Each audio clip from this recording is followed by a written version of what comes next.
This is the 2020 Yeti SB140, 27.5, and it's my buddy's bike, and he just got it. I'm actually on my way right now to the shop where I am going to drop off this bike, and I'm gonna sit down with Andreas. Andreas is the head mechanic as well as the shop manager there at Havoc Bike Co. And we're gonna talk about this morning's ride, and we're gonna talk about the bike. I will share my thoughts and ask him a few questions as well, and hopefully between the two of us we can provide you with some good insight.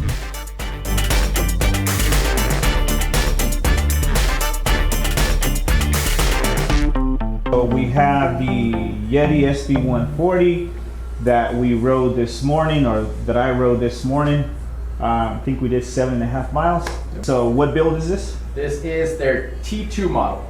So you got your Turk 1, which is going to be your full Shimano top to bottom build. Gotcha. That won't be released until September. And then what used to be your XO1 is now your T2 model.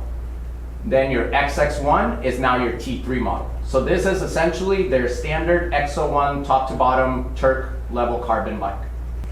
In terms of components, So what do we have? basically, which is nice about Yeti is they do it now a true XO1 build. So not only do you get the carbon cranks, XO1 derailleur, but they have added a full XO1 cassette and XO1 shifter.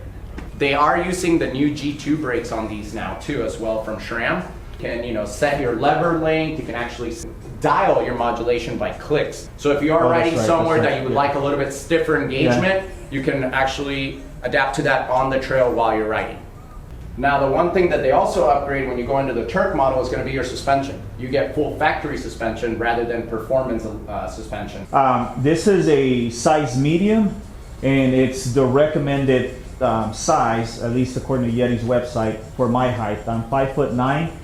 The geometry on this bike, and I'll compare it to my transition Sentinel, it's got 10 millimeters more in reach, but it's got 10 millimeters less in wheelbase. They have a 65-degree head tube angle on this. They still kept their 77 for the seat tube angle, which allows it to climb incredibly well. I think I mentioned it already. I don't know, I've owned 5 bikes, I think, and honestly, by far, I think this is the best climber. Yeah. The 77-degree seat tube angle definitely, I don't know, brings you up right. So when you're climbing, one thing that I didn't notice at all was the front never wanted to come up. Now, we didn't necessarily do any like steep climbs. Technical or steep. Yeah. Maybe climbing to the towers, something like that, But still, compared to my transition, my Sentinel, that one being more slack and longer, it just, I can feel the difference. This is one heck of a climber, and I'm sure the Infinity Switch has a lot of play with it, definitely. It's got a lot to do with it. But Yeti's always been really good about designing a bike that is equal all around. And this is a trail bike. It's a trail / enduro. You're talking 160, 140 travel. I think oftentimes we'll buy a bike, one, because it's the latest and the newest, and it's the hottest thing on the market, not necessarily paying a whole lot of attention to what it was designed for. Yeah, so for the trails that we ride, this bike is just spot on. This is our warm-up lap, and so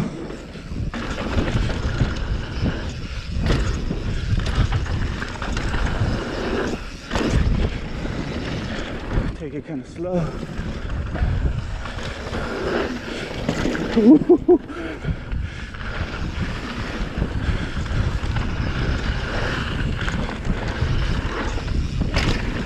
Then we took it on ice. It's a much longer trail with a little bit more chunk, right? A few sections. A few more chunkier rock sections. So I'm just gonna flow this trail.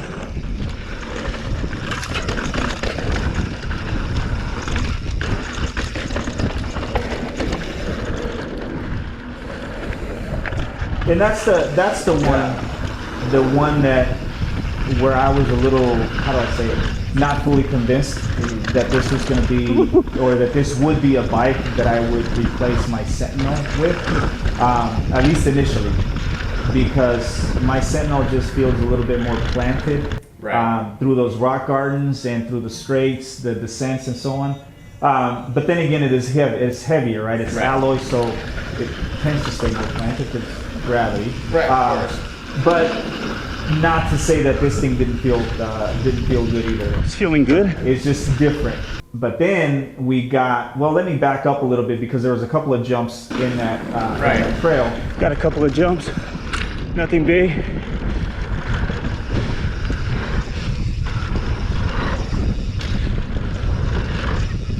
This bike, the SB140, felt light, and it felt snappy, and it didn't take a whole lot to get it off the ground. Now, we weren't really charging down because this is not my bike. This is not my bike, and it's relatively new. Last thing I wanted was, you know, for the same thing that happened when I rode the SB150.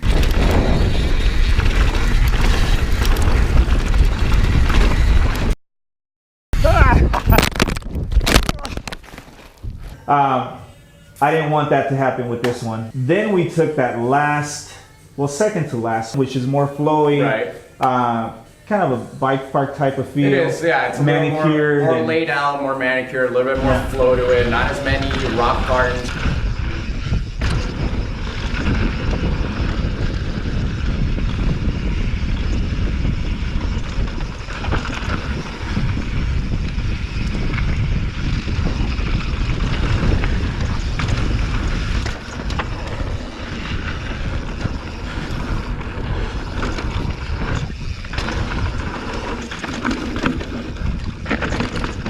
Oh yeah.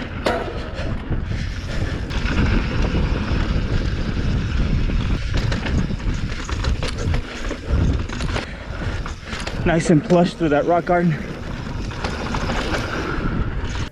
Then I started to be convinced, like, okay, maybe this would be a bike that I would use to replace my Sentinel with. And then we got into TMB.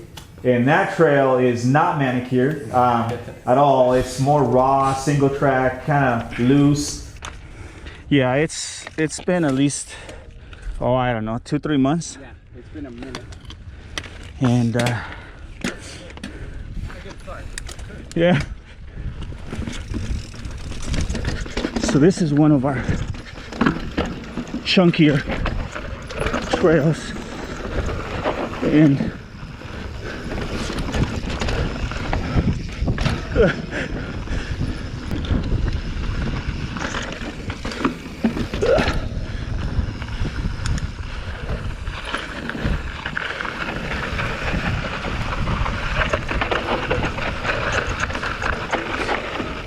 oh yeah, it's way loose.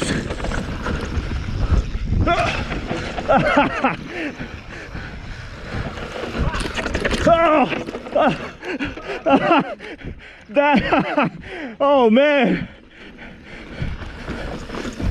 that's a killer. I think that ate up all the travel. Where it really came alive for me was down at the bottom, through the windy sections, the almost U-turn. Yeah. And then it's got a few, you know, small sized jumps. And then, yeah, with very little speed on some of them, this bike was just getting off the ground really easy.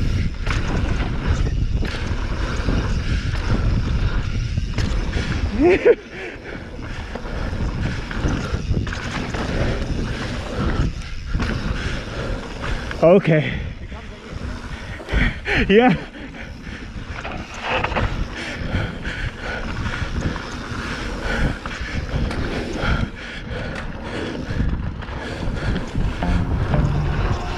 So needless to say that by the end of the ride, man, I was sold.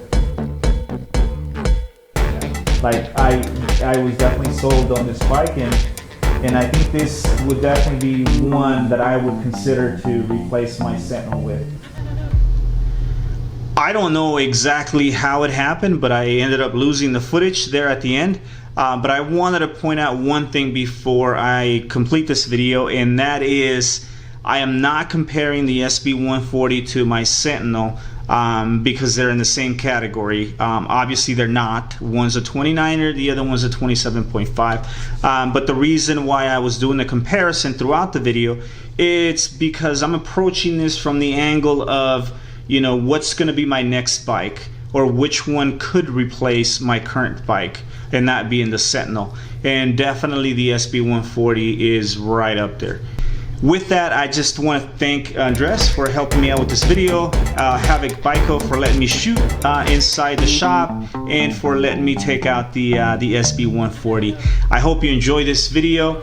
If you like it, hit the like button. If you've not yet subscribed, hit the subscribe button.